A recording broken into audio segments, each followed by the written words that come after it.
तेज सही सटीक खबर, डिजिटल युग की हर खबर आप देख रहे हैं human right and anti corruption news. सच है तो दिखाएंगे जरूर। नमस्कार दोस्तों, स्वागत है आपका मेरे न्यूज चैनल पर। मैं हूं आरुषि। आज दिन की 10 सबसे बड़ी और महत्वपूर्ण खबरें को देखते हैं।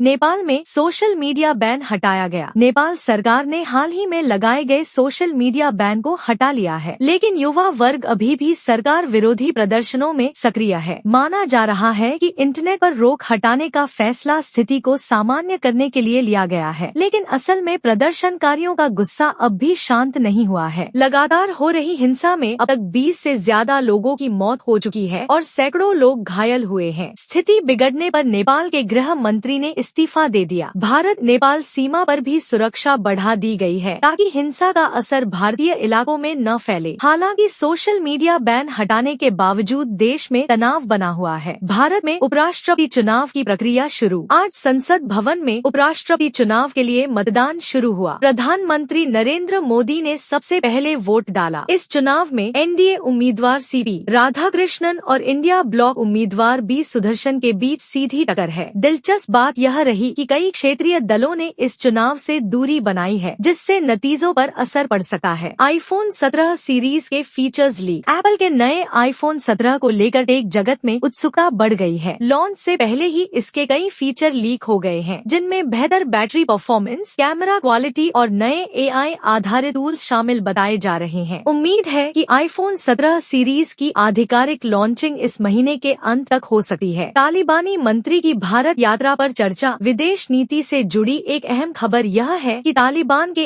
एक मंत्री की भारत यात्रा पर चर्चा चल रही है। इस दौरे के लिए संयुक्त राष्ट्र की मंजूरी आवश्यक मानी जा रही है। अगर यह यात्रा होती है तो यह भारत अफगानिस्तान रिश्तों में नया मोड़ ला सकती है। हालांकि इसे लेकर विपक्ष और अंतर्राष्ट्रीय समुदाय में सवाल भी उठ रहे हैं। पीएम मोदी का ट्रम्प की टैरिफ नीति पर बयान। प्रधानमंत्री नरेंद्र मोदी ने अमेरिका के राष्ट्रपति डोनाल्ड ट्रम्प की टैरिफ नीति की आलोचना की है। उन्होंने कहा कि व्यापारिक फैसले अगर राजनीतिक और रणनीतिक मुद्दों से जोड़े जाए, यह वैश्विक अर्थव्यवस्था को नुकसान पहुंचा सकता है। यह बयान ब्रिक्स सम्मेलन में दिया गया और अंतर्राष्ट्रीय मंचों पर इसकी खूब चर्चा हो रही है। जयपुर में असुरक्षित इमारतों पर कार्रवाई। जयपुर नगर निगम जेएमसीजी ने शहर में असुरक्षित इमारतों पर बड़ी कार्रवाई की है। मनसरोवर और जोहटवाड़ा इलाकों में 22 फ्लैटों को सील कर दिया गया है। इसके साथ ही 17 इमारतों को संरचनात्मक रूप से कमजोर मानते हुए नोटिस जारी किए गए हैं। यह कदम हाल ही में हुई इमारत ढहने की घटनाओं को देखते हुए उठाया गया है। रूसी तेल पर अमेरिकी प्रतिबंध और असर। अमेरिका ने रूस से तेल खरीदने वाले देशों पर नई पाबंदियों की घोषणा की है। इसका असर भारत और चीन जैसे बड़े खरीदारों पर भी पड़ सकता है। ऊर्जा विशेषज्ञों का मानना है कि इससे अंतर्राष्ट्रीय बाजार में कच्चे तेल की आपूर्ति प्रभावित होगी और कीमतें बढ़ सकती हैं। भारत को वैकल्पिक तेल स्रोत तलाशने पड़ सकते हैं। भारत इजराइल निवेश समझौता और महिला सशक्तिकरण अभियान। भारत और इजराइल ने द्विपक्षीय निवेश समझौते पर हस्ताक्षर किए हैं, जिससे दोनों देशों के बीच व्यापार और आर्थिक सहयोग बढ़ेगा। साथ ही प्रधानमंत्री मोदी ने स्वस्थ नारी सशक्त परिवार अभियान की शुरुआत की है। इसका उद्देश्य महिलाओं के स्वास्थ्य और पोषण पर विशेष ध्यान देना है, ताकि परिवार और समाज दोनों मजबूत हों। ब्रिक्स बैठक में जयशंकर का बयान। ब्रिक्स सम्मेलन में विदेश मंत्री एस जयशंकर ने स्पष्ट कहा कि व्यापारिक नीतियों को गैर व्यापारिक मामलों से जोड़ना उचित नहीं है। उन्होंने इशारों में यह संदेश दिया कि विकसित देश अक्सर पर्यावरण और मानवाधिकार जैसे मुद्दों का हवाला देकर व्यापार में रुकावट डालते हैं, जो निष्पक्ष नहीं है।